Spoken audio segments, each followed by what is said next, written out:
Don't call it a comeback. We've been here for years. Welcome to the Sabby and Jaybe show on Revolutionary Blackout Network. I am one of your hosts, James Fauntleroy. So good to see all of y'all here today. Welcome, Sabby Sabs. Oh, you're muted. What's going on, JB? Good to see you here. Just let everybody know the Sabby and Jaybe show is every single Thursday at 5 p.m. Eastern Standard Time. You can also find Sabby on her show later this evening at 8 p.m. Right, Sabs? That's right. All right. And you can also find me here back on Revolutionary Blackout Network on Sundays at 1 p.m. for the Jaybe show. And you can find me on my own channel, on the Jaybe Font channel, every single Tuesdays at 2 p.m. Go ahead and do the things. Do give a like so that pushes us out in the algorithm so we can also help to activate and also inform and inspire. So thank you so very much for that. Also, if you guys have you got onto our mailing list? You guys can go to revolutionaryblackout.substack.com. This gives you email notifications whenever we go live, upload clips, or in future have any articles that are written. So you guys have that there. Also, if you guys would like to email us for any type of inquiries, any suggestions, any stories, then you guys can email us at revolutionaryblackout@outlook.com. I'm going to say a blanket hello to everybody who is in the chat. So good to have all of you here with us to join us for this great conversation that we're going to be having. But as always, whenever we have a guest, we want to be very respectful of their time, and I want to make sure that we get right to it. So what are we talking about today? Well, it's going to be interesting because it's post-election, and this is what we're going to be getting into. We're going to be talking to Dr. Boyce Watkins, and the question is, where do Black Americans go from here? This is a question that has been raised on different platforms, on Twitter, TikTok, Facebook, Blue Sky, all of them, Instagram. And we're asking this question of where we go. Because if we don't know where we're going, then do we even know where we've been? So, introducing Dr. Boyce Watkins, join us today. So good to have you with us. I'm glad to be here. Thank you so much for having me. Yeah, definitely. So one of the questions that I had, and this is actually my initial question. Your initial thoughts about the results of the election. Were you surprised? Were you shocked? Were is it just a confirmation of what you already knew was going to happen? What was it? I was blown away. I was incredibly shocked. I did not think it was going to be a landslide like that. And I even put my money on it. I saw where Robinhood had odds of Trump winning and Kamala winning, and they had Kamala's odds down to 30%. And I said, that's not right. It's a 50-50. That's what mainstream media said. And I believe that. And so I actually invested in Kamala. But to be quite frank with you, I didn't really I voted for Cornel West. I didn't vote for either one of them, to tell you the truth. But I put my money on Kamala because I said, well, the odds are in my favor. So let's, if the coin toss works out. And so I lost money, and I just didn't believe. I saw just this unbelievable disconnect between what the mainstream media was saying, what the celebrities were saying versus what the people actually said when they got in the voting booth. I mean, it wasn't up to question. Even Barack Obama said it's going to take a few days to figure out who the winner is. Oh, we knew before the dang thing was over. It was crazy. Yeah, I was going to say JB and I predicted that he would get 312, that he would win every state. Yeah. Wow. You know what? Y'all, hats off to y'all. Y'all were much smarter than me when it came to the election. I remember I said, because here's the thing, there was this guy, I don't remember his name, but some guru, and see the gurus are all being checked right now. Everything's being questioned, right? So there was a guru who had predicted with using the scientific method that he came up with. He'd actually predicted the last 10 elections. I'm sure y'all might have heard of this guy. And he predicted the Democrats are going to win. And he went through all the variables. I listened to his logic. I said, okay, that makes sense. And I remember I said to somebody, I said, well, it looks like Kamala's going to win. And it was one of my friends who happened to be a Trump supporter. And he said, are you sure about that? And I said, yeah, of course. So I was wrong. I was completely wrong on that. And I think that a lot of the election just taught us a lot about our country, a lot about ourselves. It taught us a lot about where America is right now, and that's just the reality. Yeah, Alan Lichtman. I'm patting myself on the back, because I usually don't pat myself on the back, but I actually beat Alan Lichtman at his own game, so I had to pat myself on the back because I did predict that Donald Trump would win all of the swing states. But hey brother, if I was in the same room with you, I'd be patting you on the back right now too. You deserve it. Go ahead and swim basket. Yeah, but this is one of the only times I'll be able to do it because I'm wrong on a lot of stuff too. But I guess I can't let my head get too big. But one of the things that I actually wanted to ask you about was a tweet that you put out actually this morning. This was actually an interesting thing, and I wanted to get your expansion on this. You said the one good thing about losing this election is that the Democratic Party is going to change its approach to Black people.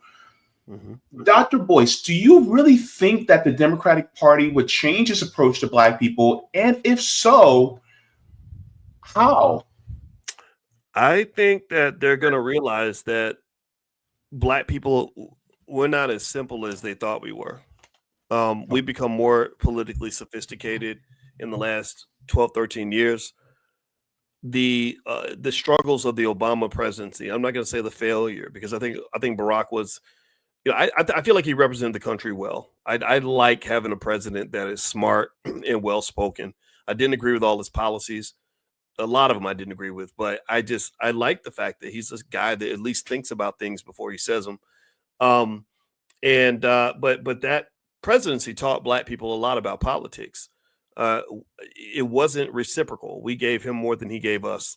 And so what you had was a massive number of disenfranchised voters. I think that there was a philosophy that we could just ignore and disrespect the Black community and then show up at election time and tell them what to do, as long as we're connected to the leading Negroes, the Negro managers. They're not Black leaders, they're Negro managers. I'm talking about the pastors, the Al Sharpton types, maybe some rappers, and they're going to go tell the community what to do. They're all going to show up. And it did work to a point. I mean, millions of people, they saw Glorilla and Megan Thee Stallion, and they said, okay, I'm going to do what she's doing. But then there were millions of other people who said, no, we're not with that. A lot of Black men, in particular, did what men do, and women do this as well. Not to say women can't be intelligent and thoughtful about every choice they make, for sure. But the men basically said, what's in it for me? What's in it for us? I don't see it. I'm not going to do it just because you told me to do it. I'm going to do it because it makes sense to me. And I even had that conversation with members of my family. I said, I don't see anything in this party right now. This party is looking, it's looking awfully gay. It's looking very feminist. And I respect all of that.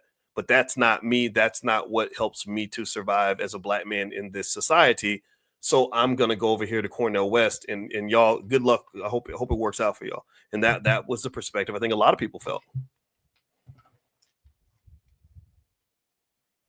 Sorry, I have myself muted, but that's some interesting points. As far as the Black community, I think one of the things that has been abundantly clear is that as far as the Black community is concerned, we are no longer seen as a monolith.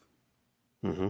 That has been wiped out. That's been washed away. Nobody can go, well, Black people all do this. Now you see, what is it, Sabs, was it in Wisconsin?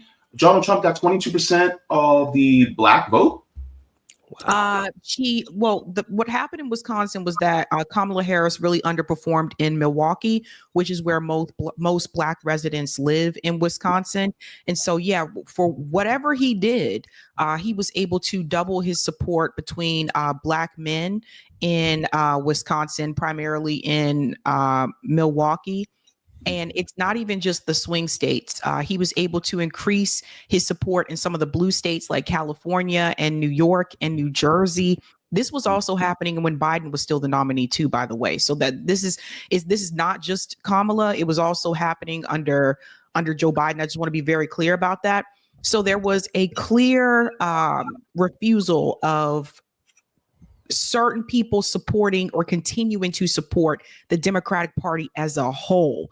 And we saw that with like some of the state elections as well, some of the local elections. It wasn't just against Kamala Harris. It was people not being happy about the direction that the Democratic Party was going in. Mm-hmm. Yeah. And so as far as, from my personal view, I think one of the biggest issues as far as the Democratic Party, learning to really play ball with the Black population, the Black Americans, I don't see it. I have zero faith in the Democratic Party or the Republican Party actually playing ball with Black people. The reason for it is because the people at the top, they take their marching orders from what I like to call the corporate dictators. And those corporate dictators are always going to expect fealty from those people who we like to call the heads of DNC, the heads of the RNC. And so ultimately, it's really a systemic thing versus, us being able to achieve anything in the system. And I go back to the revolutionary leaders who talked about how the need to change the system fundamentally from the ground up, especially focusing on the most marginalized and the people who are the poorest among us.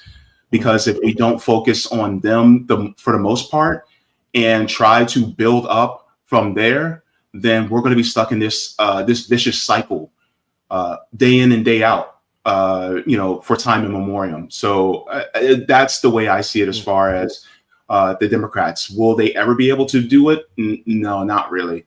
I think the end of this empire is pretty much finished. And it is indicative through people like Donald Trump, because Donald Trump is not an aberration of this system. He is the feature. He is the full embodiment of the system. He's the full embodiment of what America is. Now, I may come off as, kind of negative in that sense, but really, I'm actually hopeful because I can see it, sundowning for something much better in the future. Interesting. I'll say this. In every election, I don't vote Democrat or Republican. I just vote for Black people. And whatever that means, whatever is going to positively impact Black families, give us opportunities to shape our own destiny. That's what I support. I don't see a lot when I look at following Democrat Republican politics in particular is almost like watching the Cowboys play against the Steelers. I might pick a side, but I know the game isn't going to affect my life. Jerry Jones is not going to send me a check if the Cowboys ever get past the second round of the playoffs. Okay, so I'm not right, which may never happen. So my point is to say that I believe the Democrats may. I would be shocked if they did not shift their strategy, and I think that we might want to be careful about being sort of incarcerated by the moment. Right? Sometimes a moment can seem like a lifetime, and there have been times in history where one party just has so much momentum that it seemed like it was never going to change. I remember when Obama got elected. I mean, that man came in like a tidal wave. Wasn't no Republican blocking that, right? And we just felt like the whole country was going almost a one-party situation, especially in our community. There was no question who you were going to vote for the most part. In fact, a lot of the Trump supporters today that are Black voted for Obama. A large percentage of them did, right? But then you go back to the 90s, and you had right after Bill Clinton's election, when he had that wave of popularity, then 4 years later, the Republicans had the Republican Revolution, and that seemed like the wave at the time. That was when Newt Gingrich and Rush Limbaugh started his career, and everybody was caught up in the right wing stuff, right? So I feel like it's just, the country ebbs and flows. The two-party system is crap. It's always going to be. I don't know when this gangsterism is going to be put to an end, because that's what it is. The Democrats, they bully. They bully out anybody that tries to form a third party. The Republicans have their own shenanigans, and it's unfair to the American people overall. And that's why a lot of people are not interested in being a part of an illegitimate system. But I think things can change very easily. Right now, the Republicans have a lot of momentum and a lot of power. I believe my personal perspective is that I saw what was going on with immigration. That was an easy slam dunk. for Trump. I mean, the immigration was just a mess. Even the Democrats, I think Eric Adams, that poor guy, he's now he's backpedaling. He's like, look, I didn't even want to do none of this, and he's really being honest, about what everybody saw. The immigration was insanity. I think also you had the inflation issue that came out of the pandemic. They did all that government spending, and if the price of everything shot up, a lot of people were sensitive to that. I also think that the Republicans, Trump in particular, handled the abortion issue really well. Right. He just said, look, I'll pass that back to the states. I'm going to let the states decide that. So that took away a lot of ammunition that the Harris administration could have used to say he's going to take your reproductive rights. Right. No, he's not. He said, no, I'm going to let every state make their own decision. And I think that kind of muted some of their attack. And generally, I really just think people wanted something different. I think that they went a little bit too far to the left.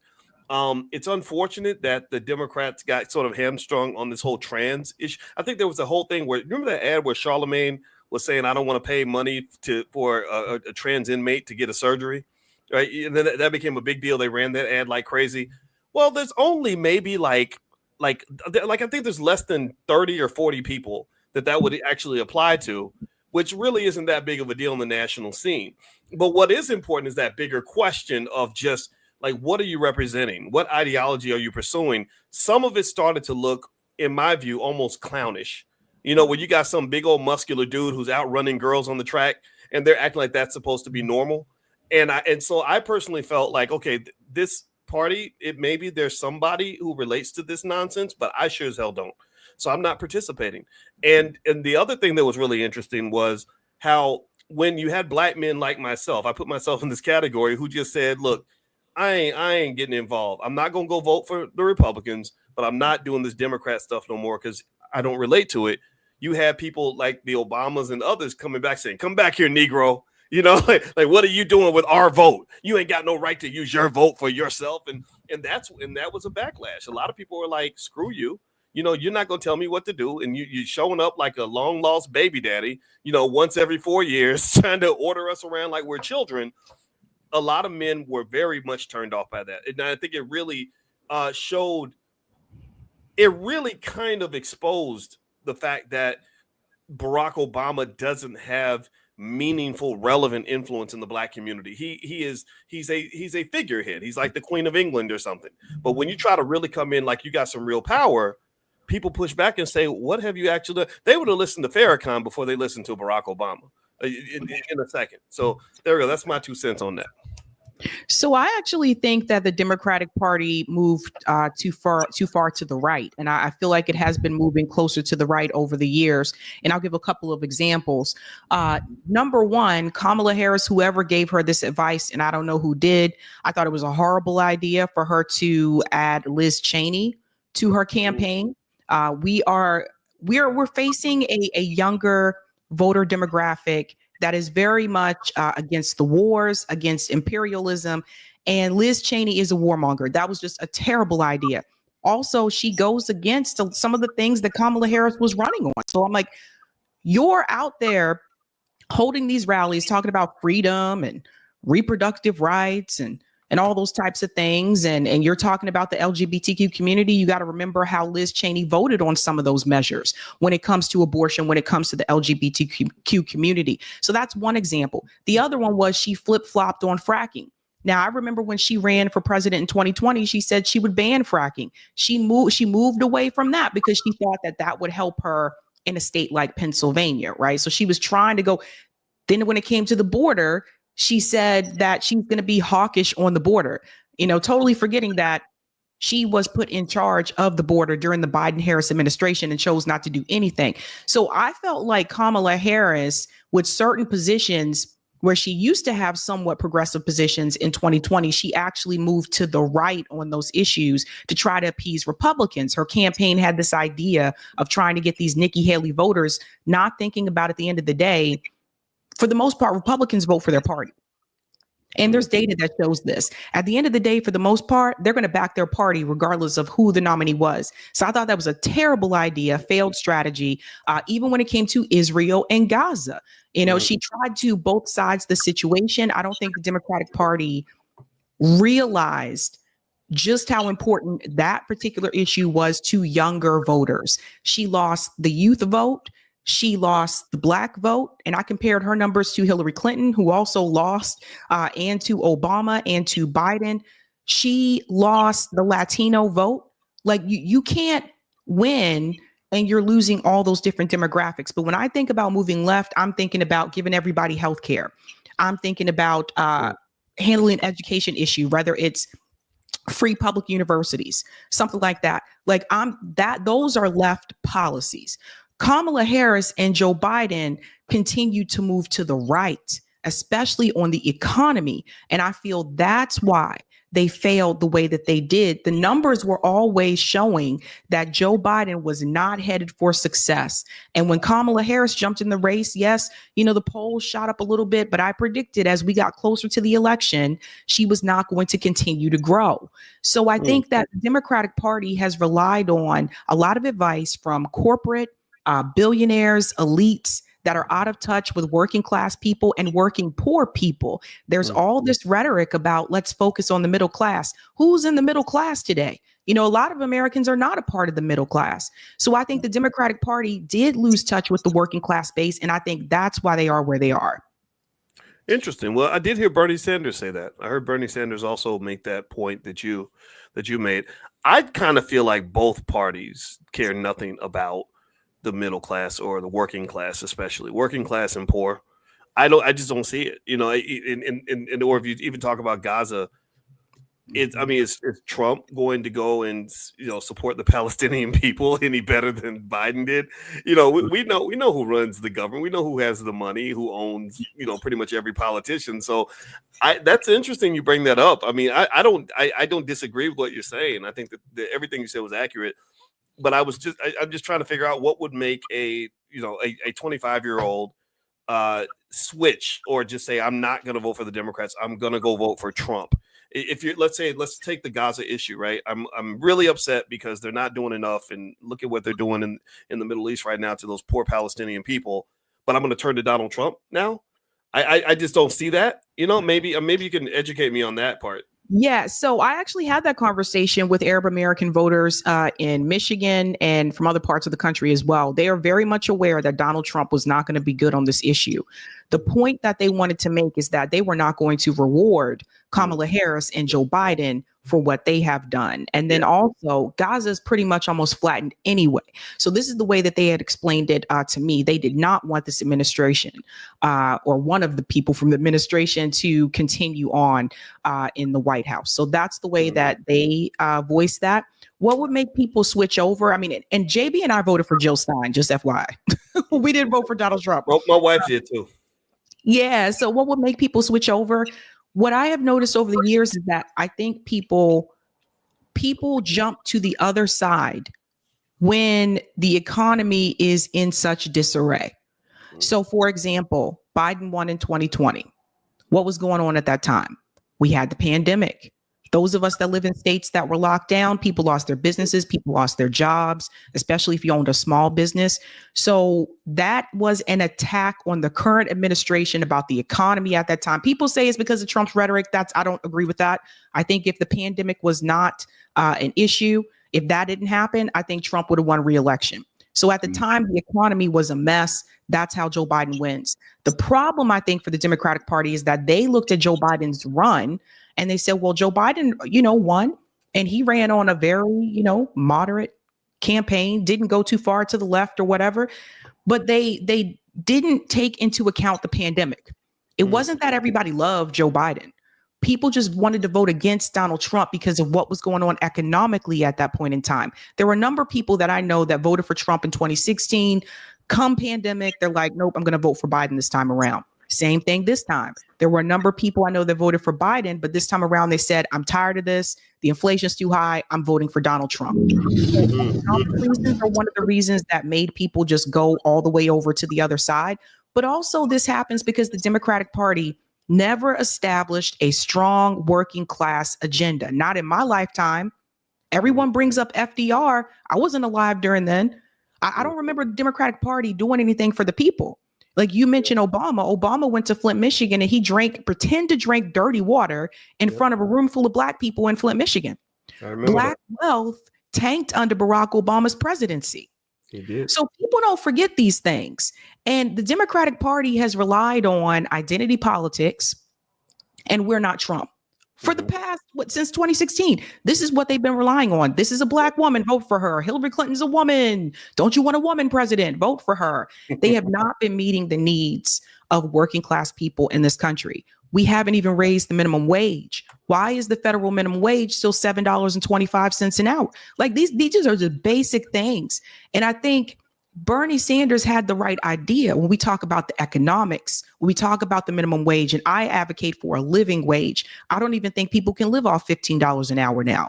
But I think he had the right message with we have to help the working class. We have to help the working people. Now, do I wish he had other things added? Yeah, I wish he would have had a reparations platform. I really do, but he didn't. So I think that they have totally missed the ball. And when we look at strategy, right now, the Democratic Party is considering Rahm Emanuel to be the DNC chair. The guy who closed all those schools in Chicago, they haven't learned a thing. They have been captured by the corporate class. They've been captured by elites. They've been captured by these Ivy League graduates. And I just feel like they are completely out of touch with everyday people. Yeah.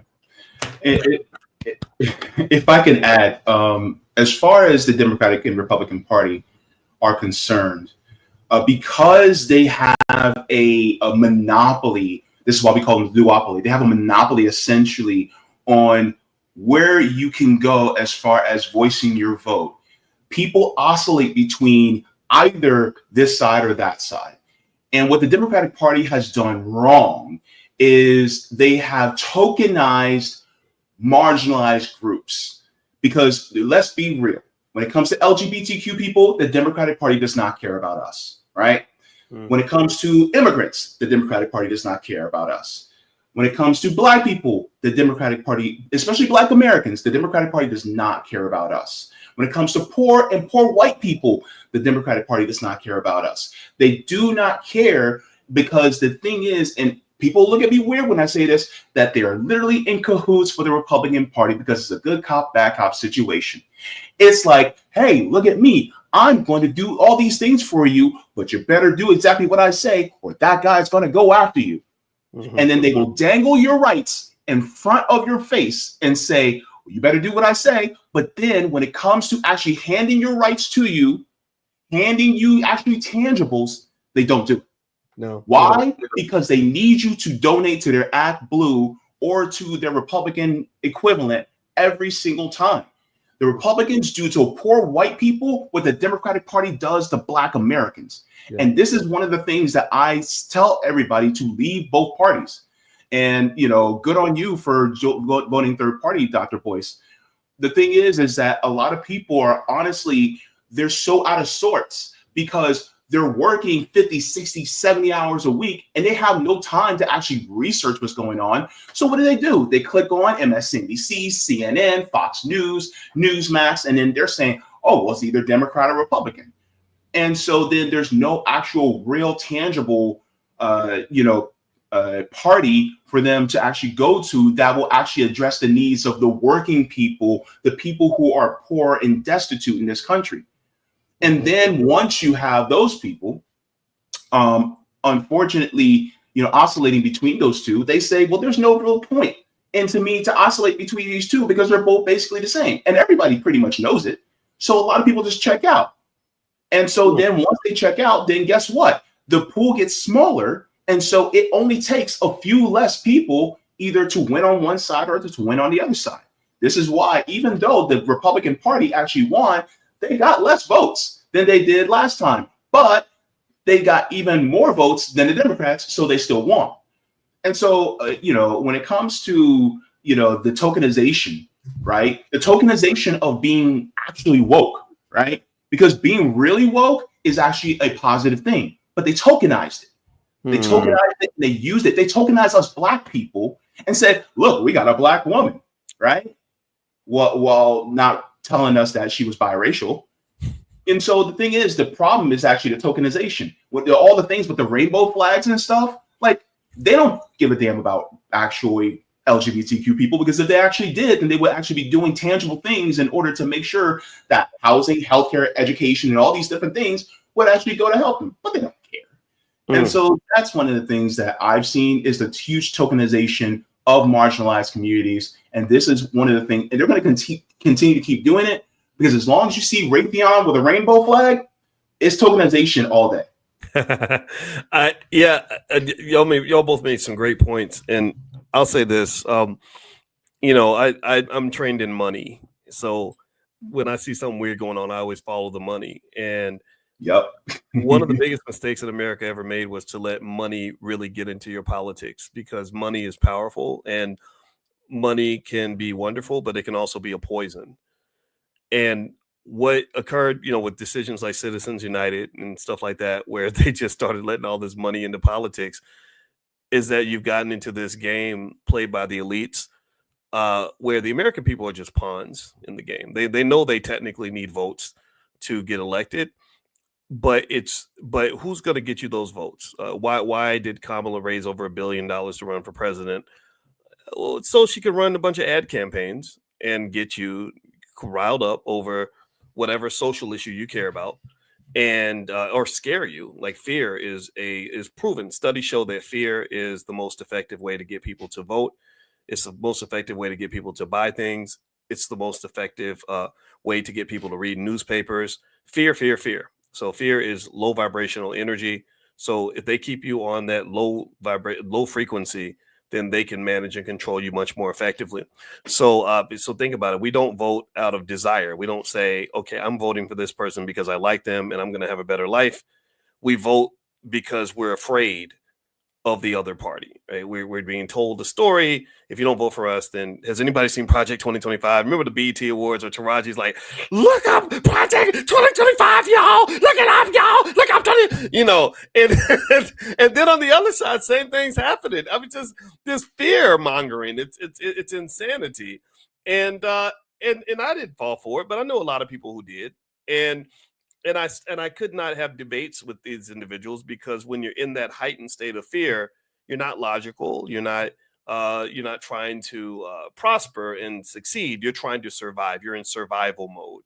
So having a conversation is impossible, because all you're going to do is tell me that I'm crazy, because if he gets in office, then we're all going to die. And I remember Diddy's campaign, vote or die, right? You don't vote, you're going to be dead. I remember when I think Biden say something like they're going to have y'all in chains again. Did he say that to black? They're going to have y'all back in chains. This is a tried and true tactic. And so fear is always there. And so nobody really votes for anybody anymore. They vote against something else. I'm protecting America from this horrible outcome. And then the other piece with the money, circling back on that, I see politics as a game where wealthy people, like, say, the crypto companies, because here's what happened with the crypto guys and the tech guys. They're trying to maximize shareholder wealth. They're trying to make money. Their problem was regulation. The Biden administration, Gary Gensler, kept suing the crypto companies for no reason. So they're all pissed off because their companies can't prosper because they're scared to death of Gary Gensler, the SEC chairman. So Trump comes along and says, if you back me financially, I'll get rid of Gary Gensler. So they say, great. They give him a few $100 million. Then he goes to the tech giants in Silicon Valley and says, okay, I know you're under all these antitrust investigations and stuff like that from the FTC. Elect me, give me money to run, and I'll get rid of all that. I'm going to go for deregulation. So suddenly a lot of Silicon Valley switching over to support Trump. Elon Musk, a guy that he hated a few years ago, suddenly they have common ground, because why? Well, because Elon Musk wants more money for his EVs and his rocket ships. And also he seems to have a personal issue with some of the policies of the Democratic Party, particularly with things like online censorship, which was really horrible during the pandemic. I had 700,000 Instagram followers during the pandemic. They just took my page down because I shared something about ivermectin or something. They took it down. There was no due process. Nobody got on the phone and told us what was going on. So I said to rebuild. I you just keep going. But I was pissed. It took 7 years to do that, right? So this is the kind of shit that they were doing, and that I know personally that pissed me off, right? You're telling me that it's the Republicans who are going to steal our freedom, but I sat through a pandemic where I watched Harvard-educated doctors get censored because they disagreed with Fauci. Are you serious? Fuck you. You know, like, are you kidding? You're telling me they're going to take my freedom? You already took it. So the point to me was like, look, I don't know. I'm not ready to be no Republican. I ain't never gonna wear no MAGA hat. That's not my thing. I'm not interested in that. But I'm not trying to be a Democrat anymore. And so you know, maybe I was a microcosm of what I think a lot of people felt. I loved Obama. I believed in Obama. I supported that man. I supported him before everyone else did. I went on to CNN when he had 5% of the vote, and I said, "This guy's good. I think he might beat Hillary Clinton. You better watch out." And lo and behold, he made history. But I was so disappointed. I think a lot of Black folks were disappointed. I know a lot of Black folks in the streets of the city of Chicago who are seeing all these immigrants coming and getting resources that they were denied all these years. Politicians are blind, deaf, dumb, and stupid, ain't listening to a word that they're saying, but yet they were the ones in your neighborhood asking for your vote. Well, why in the hell would you keep supporting people who only know who you are, where you at when they're trying to get something from you? That is exploitation. So long story short, this election was basically a long time coming. I don't know what the future is going to hold. Now the ball's back in the Republicans' court. I'm curious to see what they do with things. But something, I think people feel like anything other than what we've had is an improvement because at least we have a chance to do something better. Like this whole idea of the DOGE, Department of Government Efficiency. I want to see what happens because you can't sustain a government with that level of spending. You're gonna collapse. The dollar will collapse if you continue to do this. So I want to see. I'm like, okay, so what happens if we go in and we cut government agencies the same way Elon cut Twitter? Y'all saw what happened when he went in and he took over Twitter. I didn't think it was a good idea. I was like, what is he doing? He overpaid for this thing. But he went in and found all the fat and sawed it all off, and then he exposed the fat as he was doing it. I thought that was amazing. I love seeing that. I would love to see him do the exact same thing with the government because our country needs some kind of a fix. I would say I'm totally fine with them cutting the FBI and the CIA. Yeah, because I want Assad Shakur to come home. Yeah, but, absolutely.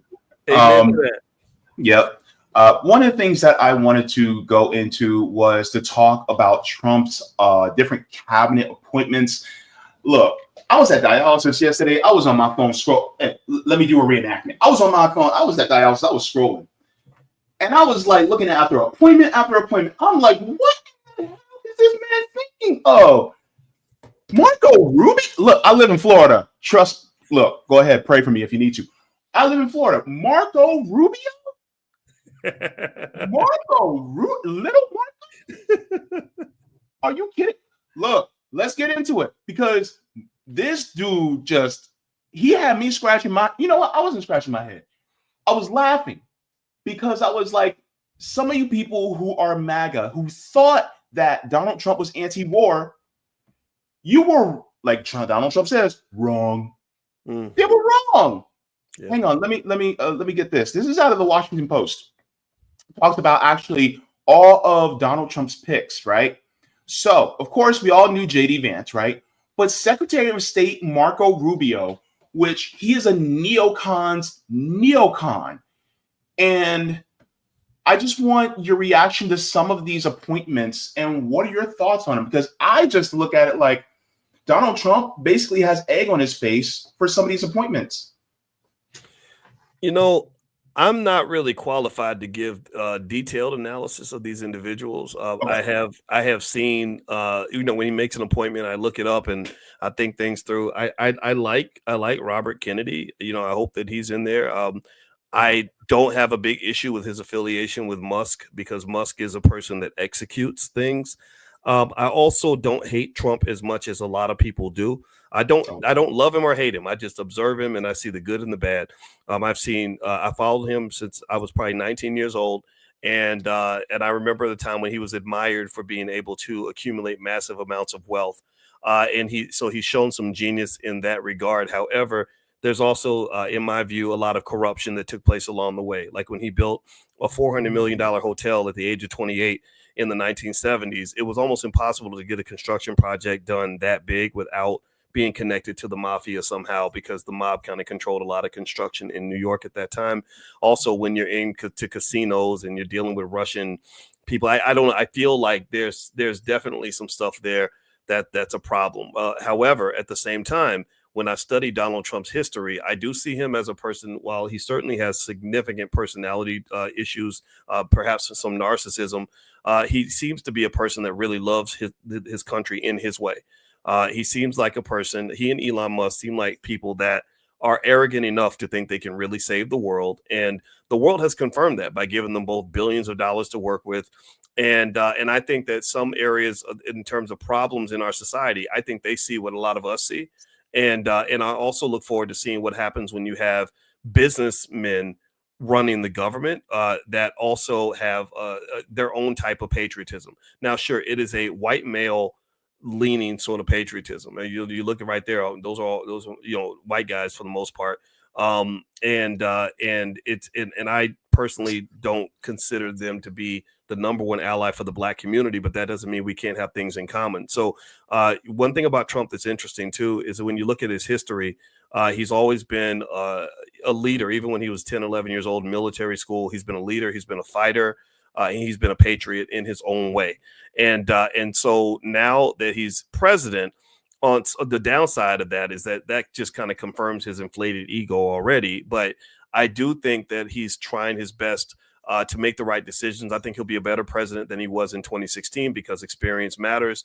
I don't think that he is a person that is anti-war, and I don't see him as a warmonger. I feel like he could possibly be a balanced middle in the sense that he knows how to show strength, and I think that he's showing the world and that America is not playing around.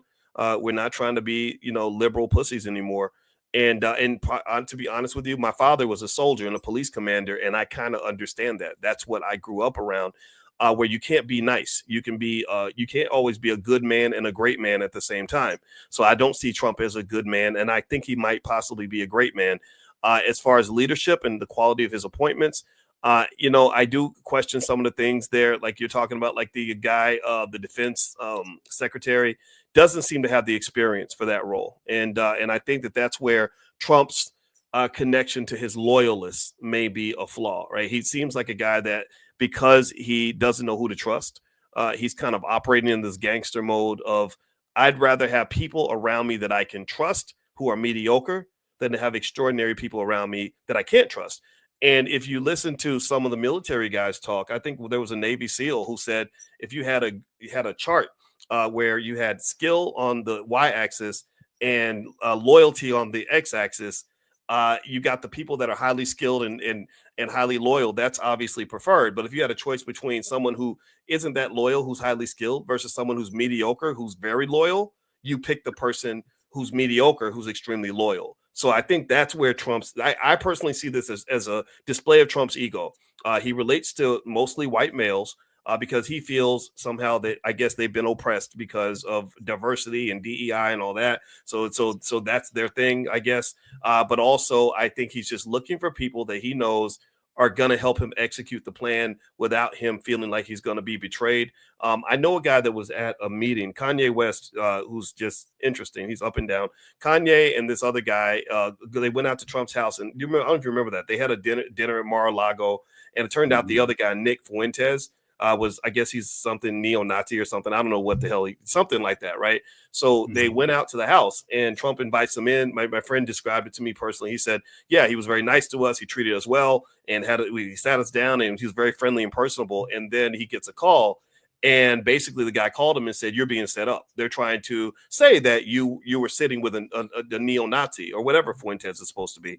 And so Trump immediately, he said his whole tone just changed. He got cold. He said, okay, get out. I need y'all to go, because this is the thing.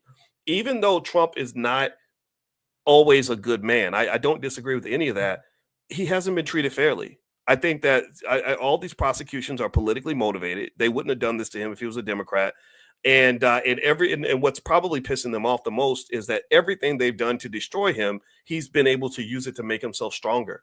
I think if they hadn't done these things, they might have had a chance to win the election, because every time you do something that looks like a shenanigan, I think there are millions of people who see right through it, and it makes you look desperate and weak and corrupt. So that's my assessment. Again, I know you asked about the appointments in particular. I'm still learning. I'm willing to give them a chance. But at the same time, I think that this election was kind of a reckoning that, that look, America's changed. People are not getting all their information from CNN and MSNBC anymore. And that's why you see these coalitions on the left kind of folding. You see people kind of freaking out. Even Joy Reid is starting to change her tone because I think that they're learning that America is a different kind of country and people have more information than they had before. Yeah, just in heads up. I don't know if everybody knows about this, but it seems like it's now announced that Donald Trump is going to announce RFK Jr. as his Secretary of the Department of Health and Human Services. Just FYI, that just broke. Yeah, I like that. I like that. I like Kennedy. I just do. I'll tell you. I didn't want any politicians on my platform. I don't like politicians that much. Kennedy reached out and I told them no, because I just don't like politicians. I did have Cornel West on because I've known him a long time and he's a good person. But Kennedy, the more I learned about him, the more I actually regretted my decision not to talk to him. I have to admit, also just listening to him talk for a long time, it really hurts my ears. But I'm just keep it real. But at the same time, and I'm into just solutions, but I can tell you, I think he's a guy that loves the country in his own way. He sees what a lot of us see, right? He sees that how the FDA has been killing people for a long time. And I like the fact that he's brought these things out. He also mentioned something that I really liked, where he said that basically all this money that they're allegedly giving to Ukraine is just money laundering. That they give the money to Ukraine, they tell Ukraine, okay, you got to upgrade your weapon systems and you have to use, Lockheed Martin or Raytheon to do it. And so it becomes money laundering for corporations that put certain people in office to do it, and so when a guy speaks like that, it does make me trust him a little bit more. And I think he's a breath of fresh air for that role. I look forward to seeing him in that position. Yeah, but he doesn't seem to get the correct He doesn't seem to be able to apply that to Israel, though. When it comes to Israel and Gaza, he has said some things about Palestinian people that is horrendous. On Breaking Points, on other interviews, like just absolutely ridiculous. I thought it was a disaster for him to align himself with Rabbi Shmuley. Just terrible choices for his campaign and for himself, in my opinion. But I'm curious. I want to get your thoughts on the meltdown. There are a number of Democrat politicians that have come forward now, and they are very frustrated with the way that Kamala's campaign was run and the way that Joe Biden exited the race. Now, obviously, when these things happened, they didn't say anything. Right. They were quiet. But Nancy Pelosi is now doing interviews telling people that Joe Biden waited too long and he should have gotten out of the race sooner. Ro Khanna was just did a couple of interviews recently where he said this was a poorly ran campaign about Kamala Harris, that she should have focused on economic issues. Just a number of them are coming forward.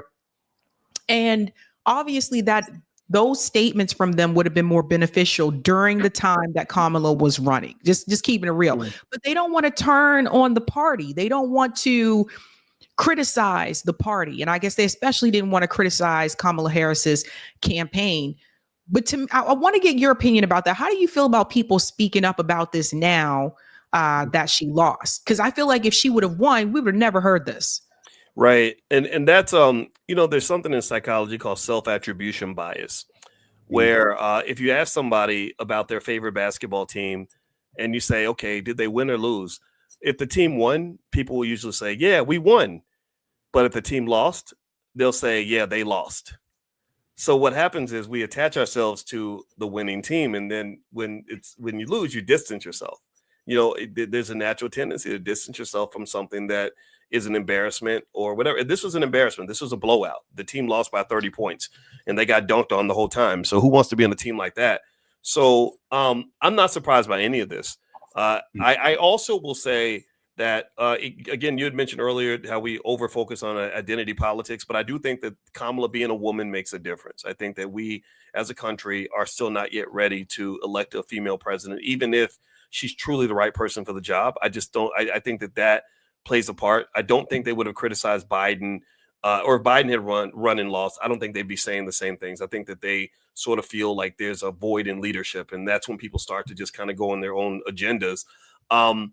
Now you're right, though. I mean, for the sake of loyalty, there's a sacrifice everybody makes where you just keep your mouth shut and you stay loyal to the team. And I think that the frustrations are gonna emerge because the beating was so bad, and the hope is gone. And I think everybody's just upset, and I don't know if they're speaking out of emotionality or a strategy, but yeah, this is really showing just sort of how that coalition has just crumbled.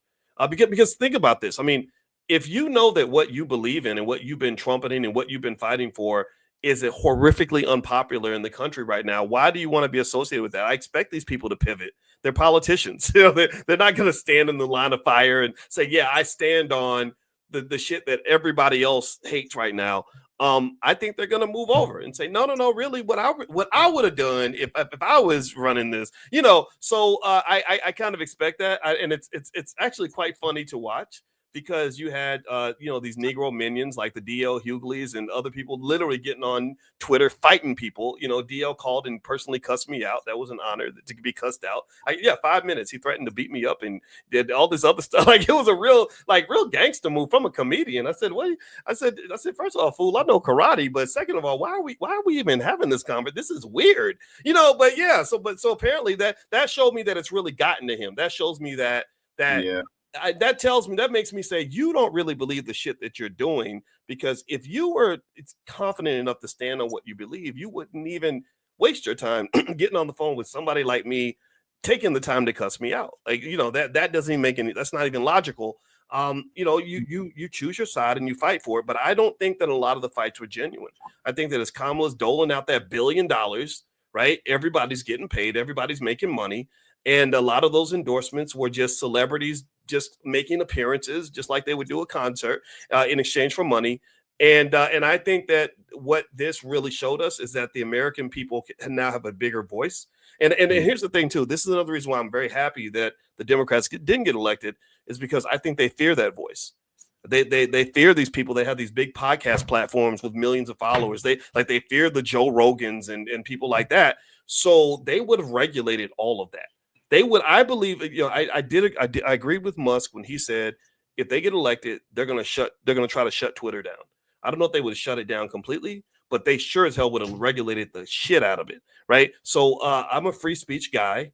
I say if you disagree, let's have a debate. Don't try to censor people, even if someone uses the N-word. I don't believe they should be censored. I just, because it's an ugly path to go down. Just stand up and debate the ideas you believe in and leave it at that. That's what a free country's supposed to do, in my opinion. Okay. There's, as far as, the Democratic Party and the censorship, I have to push back just a little bit, because I think that the Democratic Party, yes, they will censor, but I think the Republican Party would equally censor. It just depends on what that censorship is. I think that the things that we fear that the Democratic Party would do, the Republican Party is also going to do. This is why, when I look at, either side, I see both just two sides of the same dragon fight. So as far as, the office of the Department of Efficiency, of governmental efficiency, rather, I think that they will try to use that efficiency to cut vital programs that is absolutely necessary for Americans. But at the same time, when it comes to the efficiency they're trying to keep, they will keep the subsidies going to the big corporations. They will keep the war machine going. They will keep the Pentagon in its bloated budget. So I don't think that it will actually result in real efficiency, because if they wanted to be really efficient, they would actually give us single payer healthcare or a nationalized healthcare system, which will actually be cheaper for us in the long run with being fiscally responsible. or they would start doing more investments in schools, especially in schools that are predominantly Black. And instead of having our property taxes paying for those schools, then it would just be making sure that it is an equitable type of system where they give the schools that are struggling the most a little bit more money so that those can be brought up to par. And so then in the long run, it'll actually benefit us, without having to spend as much money. It just feels like, the Republican Party really is just putting an efficiency face on something that the Democratic Party would do anyway.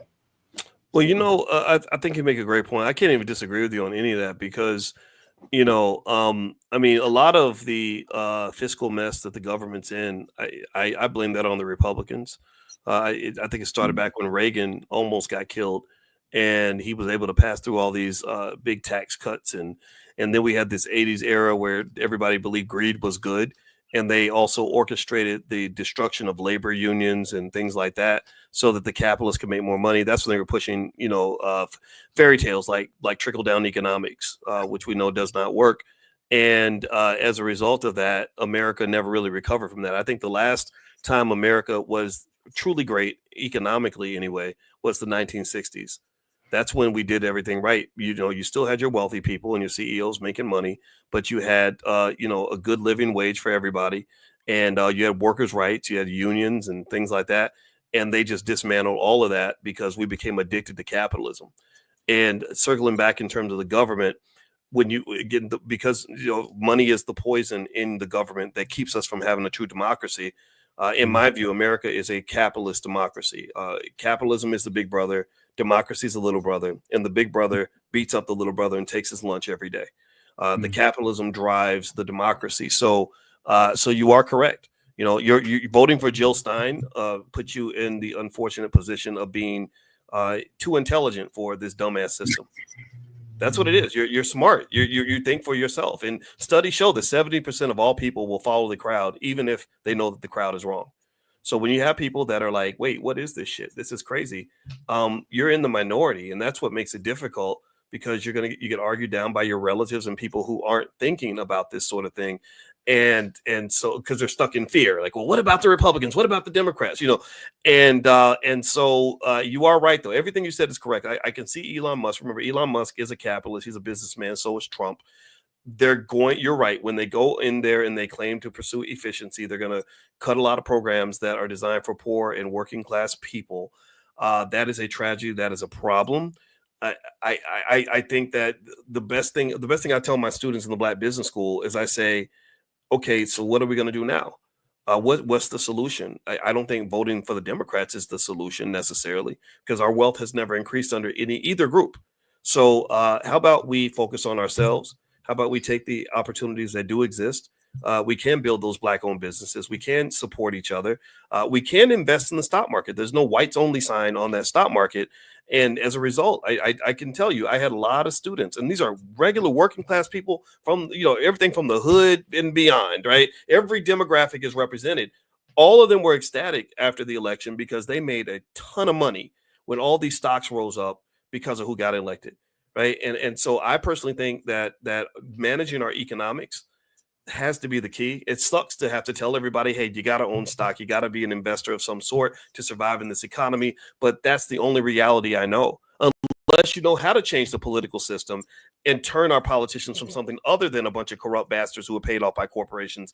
If we can do that, then that's great. But I don't see how we get there because I don't think the Supreme Court's going to, push through the types of ideas that and the laws that we need to get the money out of politics. Once the money's in, it's really hard to get the money out. And that really is the problem in America. America is driven by money. Capitalism is the religion of America. That was actually, I think you kind of drifted into my question of where do we go from here? Is that pretty much your answer to, what we need to do in order to push forward now that the election's over? You know what I would say is wealth is a part of it, but wealth isn't the whole thing, right? All money's not good money. Money should not be your God. Money is simply a necessary tool that can allow you to pursue the things that matter more than money, like freedom, happiness, mental health, physical health. And every study shows that our mental health is wrecked. Gen Z is financially screwed. Physical health is going in the toilet. Almost half of everybody's going to catch cancer at some point because the corporations are giving you this poisonous food that's not allowed in any other country. So that means that if you focus on the three of the biggest measures of quality of life, health, wealth, and relationships, it's up to individuals and families to make decisions that are going to position you in the best light in those areas. So we need families. We can't build a community off a bunch of babies, mamas, and baby daddies. That ain't going to work. We know this. We know all the statistics around that. That's something that can be studied. We have access to all the information we need. There are people online that can help us figure out, how do I be a better mother? How do I become a better father? How do I raise kids? How do I keep my marriage together? Right? How does our family work together to achieve goals together? When you talk about mental health and physical health, same thing, right? Financial health, it pretty much comes down to building wealth consistently and financial security. So people don't realize that if you simply change the culture of what you do with your economics, just saving a little bit, like the same amount of money you spend on fast food or whatever, that you can actually build a decent amount of wealth if you're consistent with that. So ultimately, I argue that rather than fighting for the broader systematic changes, which are really important, by the way, if I had the power to do that, I would. I say, let's start family by family. Right. I'm not worried about what's happening in the White House. I want to know what's happening in your house, because there's a lot that you can control right there in your house in terms of how you raise your kids, how you treat your wife, what you do with your money, what you do with your time, what you do with your mind. And I believe that people who focus on that are able to win in America. Everybody in America ain't struggling. Everybody in America ain't, under the carpet. And I think it would be false to believe that. We are still the richest country on earth. Black people still have 1.6 trillion in wealth. If we were a country, we'd be one of the 10 or 11 richest countries on the planet. So we've got something to work with. We just have to think a little bit and stop worrying about what these bastards in Capitol Hill are doing. That's my 2 cents. As far as what we need to do, one of the biggest things that, and those of us here on RBN, we focus a lot on is building mutual aid, building dual power, and helping our community so that we can come together more. While it is advantageous for us to have a better financial literacy in order to be able to survive, so that you don't become a liability, when it comes to others helping. I think it's also best for us to provide a collectivist approach in order so that we can actually circumvent the system in order to build something anew. The reason why the system is the way it is because we take a very individualistic approach to our own salvation, to our own liberation. And so if we continue down this road, we're going to end up on an island of one. And so I tried to take the Black Panther Party approach through building collective power, through actually doing things like mutual aid, building dual power. Mutual aid can be done in many different ways. And as far as, the wealth of Black people, yes, we may have, 1 to 2 trillion, among us, but that wealth is still concentrated up at the top. It's not spread throughout. And so you're going to have people like the Oprah Winfreys and the Tyler Perrys that are going to keep and hoard their wealth, just like the Elon Musks and the Jeff Bezos, because they are trying to be like them. And just like what Fred Hampton said, you will not beat capitalism with Black capitalism, but you have to beat it with socialism. And the thing is that ultimately we have to walk away from a system. But the best way to do that is by circumventing it, by doing what we can for our communities, by pooling our resources together in order to save ourselves. And by save ourselves, I mean those of us in the working class, because ultimately we're going to be destroyed by these people who are at the top, these corporate dictators, because they're going to take this system, They're basically to say that you can have this system over our dead bodies, and we're going to have to be walking over a couple of people. So we're going to have to do the best way we possibly can. Yeah, brother. Well, you know what? I'm going to tell you. I don't. I admit I'm not a big fan of too many isms, right? I'm definitely not into capitalism because I see the good and the bad of it. Capitalism is a powerful economic driver, but extreme capitalism becomes slavery. It turns into slavery. And so when I talk to my students about economics, I say I'm a believer in free enterprise. I'm a believer in business development. I'm a believer in a double, maybe triple bottom line that can't just be capitalist in the sense of, my goal is to make as much money as possible. I don't think that's a healthy outcome, right? Because you hurt people that way. So my point would be that I think that when you are trying to really understand what your next move is, I encourage everyone to study every type of system and to be able to appreciate the value brought by that system. So you study Marxism, Karl Marx had a lot of great critiques of capitalism. They were right on point. Capitalism does a lot of things. It steals your joy. It steals your time. It takes you away from your kids. It ruins the family. It works people into the ground, doesn't pay them enough, does all these things. But so what do I do now? Do I believe that somehow there's that there's some sort of that I'm a more virtuous man because I'm broke? No, I can't. I don't have a lot of power now, and if you look at the Black Panthers, as admirable as they were, I don't think that they had the right model, because if they did, it would have survived. And now I know that there were people that sabotaged it. I know, when you come in there fighting, when you come out guns blazing, they're going to shoot back.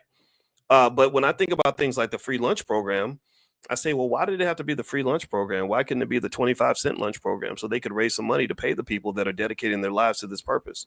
Because here's the deal.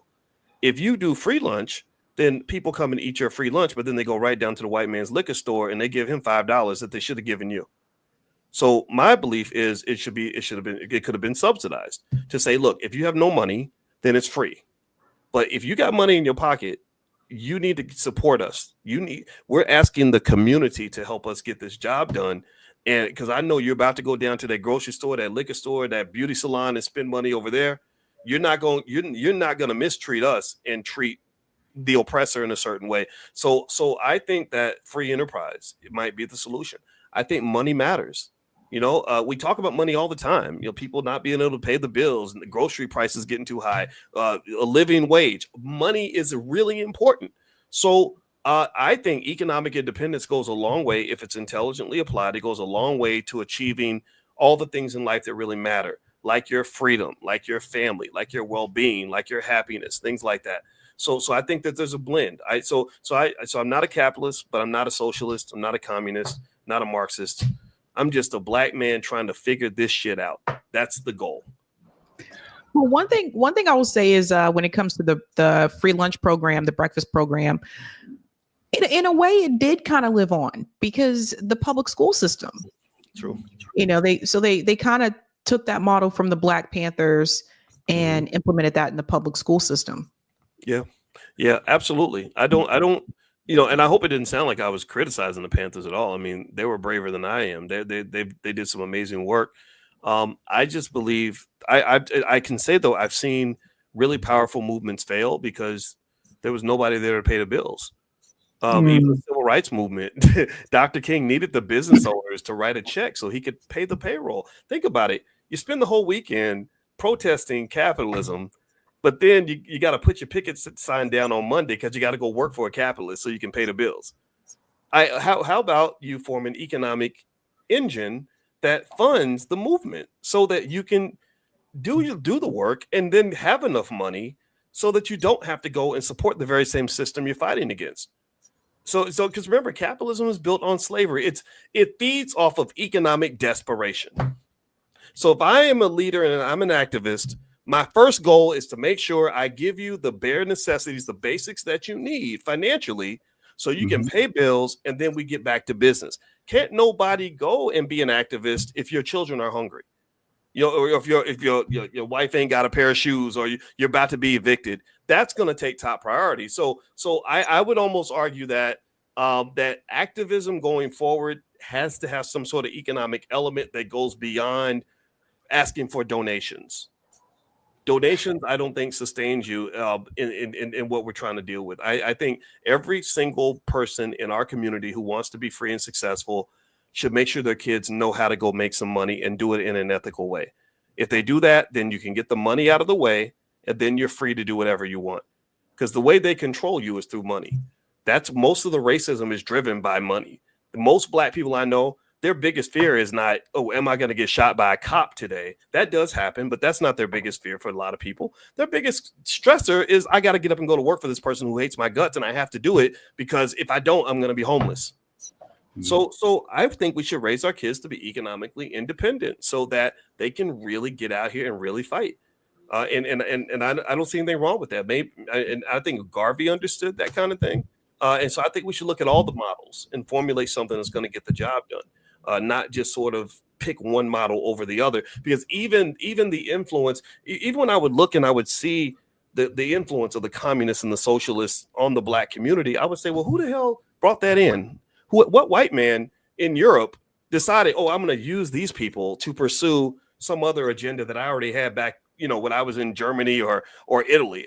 I don't, I think that there are so many insidious factors that underlie our movements to the point where even the Black Lives Matter movement was suspect a little bit, because it's like, wait, what's happening here? Some of this does not connect to the core of what African American people are going through. And it came from somebody else. So we're being manipulated all the time by lots of people. And it's not just the capitalists. It's not just the people on the right. I think the left has manipulated us in a horrible way for a very long time. And I don't want that. I want sovereignty, period. Are you familiar with A. Philip Randolph? Yeah, absolutely. I was reading about him recently. And one of the things is, and of course, he crossed paths with a lot of different activists, so many different people.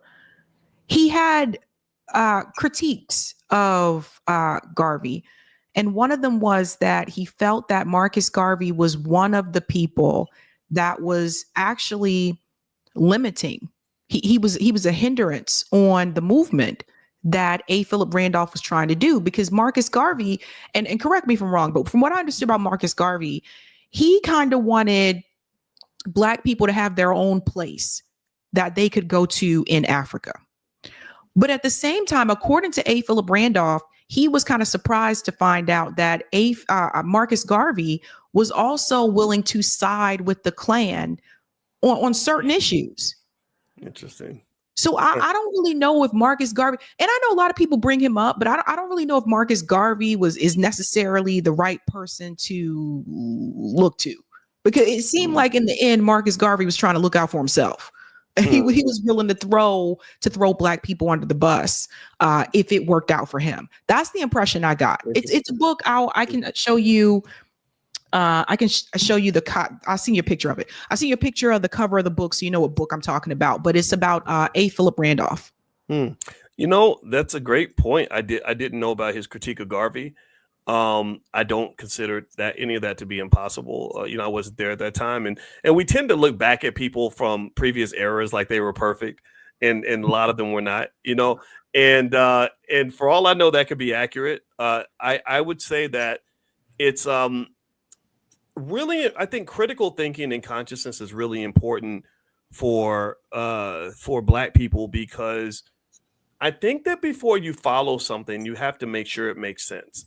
And when you look at a leader, you cannot elevate someone to the point of being so godlike that you don't question anything that they do. And you have to accept the idea that there are going to be some things about that person you don't agree with.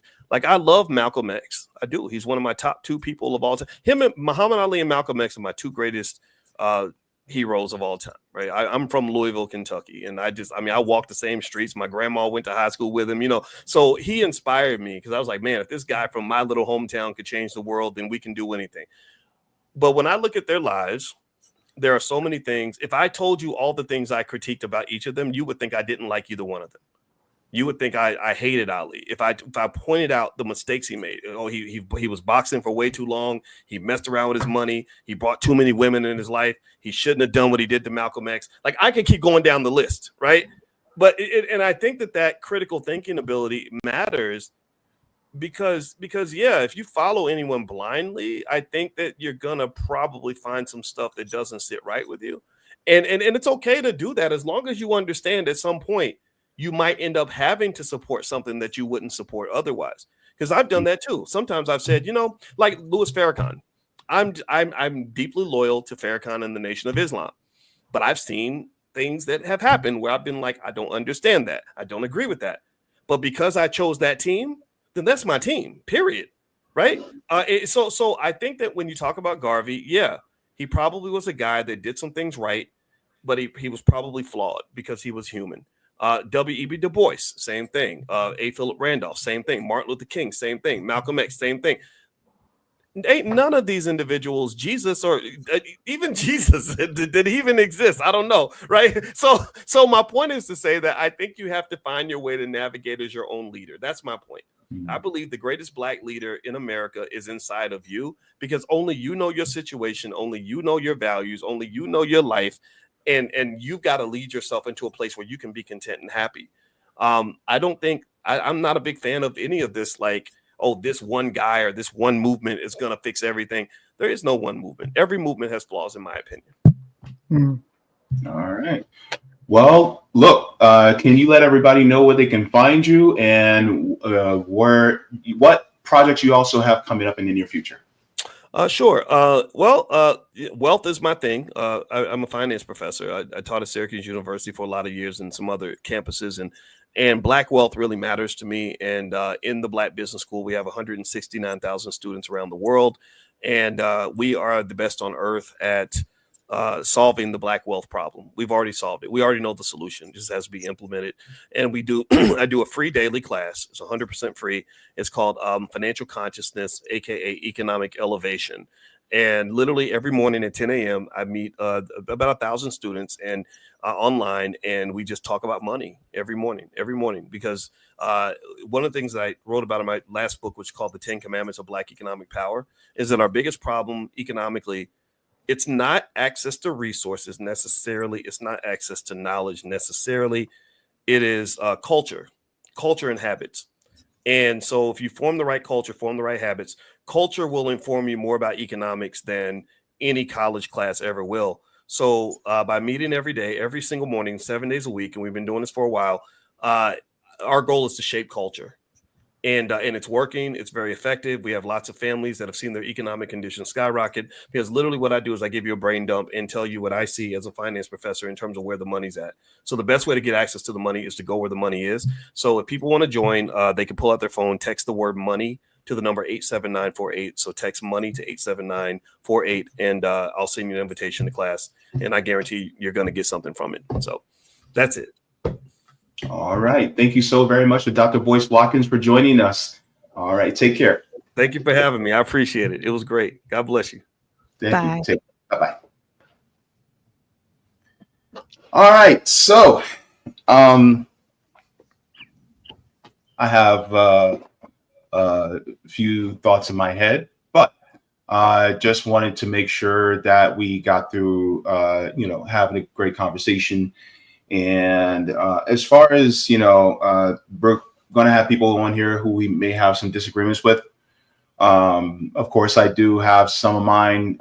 We didn't have enough time to go through and hash out a lot of what happened. But of course, we can always, have them back on to, have a discussion.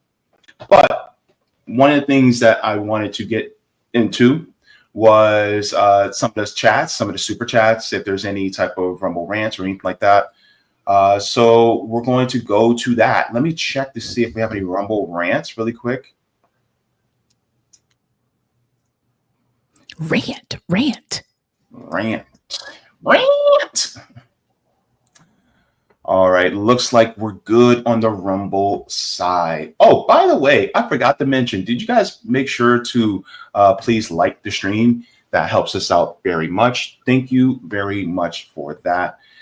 Now, let's go into the super chats. Let me see. This one is from Kristen Ruiz, says, it's the same objective as mutual aid, to empower the working class materially to be able to use some of their time for activism and building power. You know, yeah. I understand where he's coming from. I mean, I think part of the reason why we don't have as many people out, although, we've had some protests where there's been hundreds of thousands of people out in the street if it's on the weekend. But I noticed the reason why we don't have that on a consistent basis is because the reality is people do have to go to work, right? So people can't just quit their jobs to, protest 20. You know what, Jaybe, I would be interested to see how much money, how much they raise during remember the March on Washington? Mm-hmm. I'd be curious to see how much money they had to raise. Yeah. My thing is as the old saying goes, many hands make the load light. So not everybody's going to be a full-time activist where there are just working out on the ground. In my view, the most realistic thing is, you do your part when you have free time, even getting your kids involved if you can, if it is age appropriate, right? Like feeding people, clothing people, things like that. Ultimately, thinking that, people aren't, as far as the money aspect is concerned, the thing is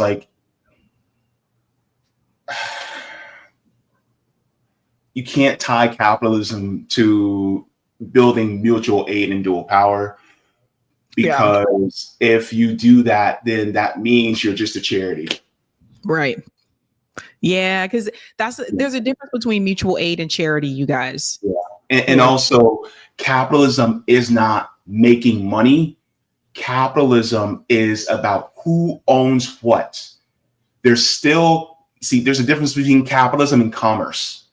Commerce is the ability to buy and sell. Capitalism is who owns it. It is one person who owns the means of production and extracts the surplus value out of the workers, and the workers are exploited as a means in order to be able to make more money for the person at the top. That's what capitalism is. And so I think that there's a confusion sometimes of what capitalism is versus socialism being workers owning the means of production and distribution, and then democratically running the workplace and operating it collectively, like, say, for instance, a worker co-op. Right. So once you get to that, then you start to see that, well, you know what? We can do mutual aid without having to ask for money, and everybody's putting in their part little by little in order to make a new system. I wanted to get into that, but we could do it to the sake of time. Thank you. LMA says, Dr. Boyce Watkins, why did you recommend the TREF to the BC? I don't know what that is. I'm sorry. I tell people all the time, guys, I'm not good with the abbreviations. Meaning, look, I'm LGBTQ, but I don't know what QRSTUP is. Compassion is Power says, animal rights are the logical extension of human rights. We cannot be liberated from capitalism without animal liberation. Watch Dominion. Legumes saves money. Understood. I may not fully agree, but understood. Thank you very much. We have Michael Pan says, Dr. Watkins is a covert capitalist because he money. Thank you very much for that. Let's continue. Did I miss any super chats? Did you see any super chats that I may have missed? I think I got them all. Okay. All right. Well, let's go into, let me check the Rockfin. Okay, we're good on Rockfin. All right. That's good there. LMA says the turf was the Tulsa Real Estate Fund. Okay. I don't know what that is, but I don't know still. I'm still a little bit lost on that one. I would have to look that up, but thank you very much for that. So, Sabs, what do you have going on this evening? Yep. So I'll be live on my channel tonight at 8 p.m. Eastern. I have 5 news stories to discuss. And tomorrow night, make sure you join me Friday as well at 8 p.m. Eastern, because I have a special guest who has some things to say. They have some things to get off their shoulder. So the chest. Yeah, I'm not going to mention who it is yet, because I don't want them to get pushed, but I want them to be able to say what they want to say. So you'll find out tomorrow. Okay. All right. Yeah. All right. Eric says tea will be spilled. Oh, this is going to be good. Oh, I'm going to enjoy this one. All right. So now let me go into, I wanted to do this just to let you guys know. We actually have shared the GoFundMe to Rome. If you guys have not seen, that is pinned to the top of the chat. We cannot speak on exactly what's going on due to legal purposes. But if you guys would like to, you guys can go to Rome's GoFundMe so that you guys are able to contribute.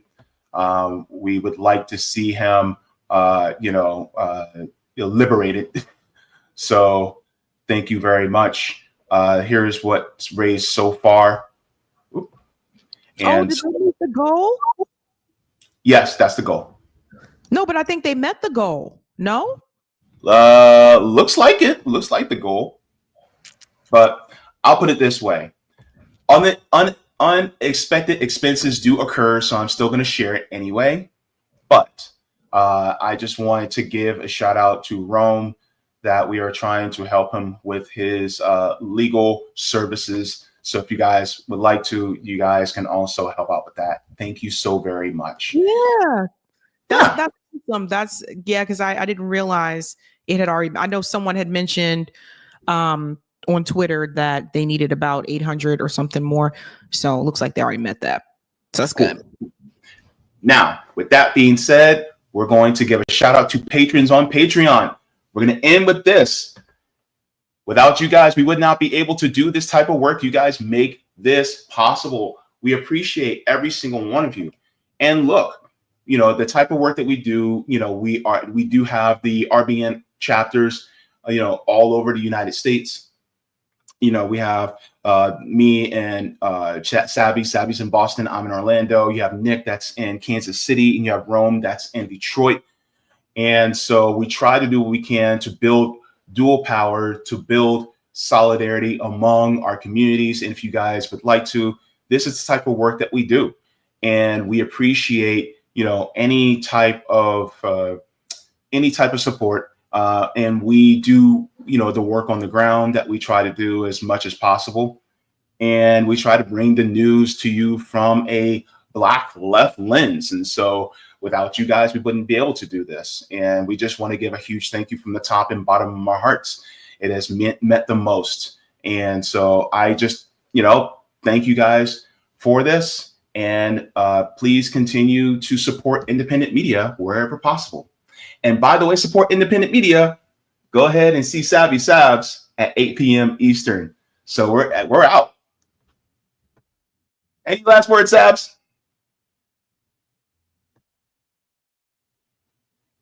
Peace. Deuces. Deuces, Bruces. I forgot it was muted. Uh-oh.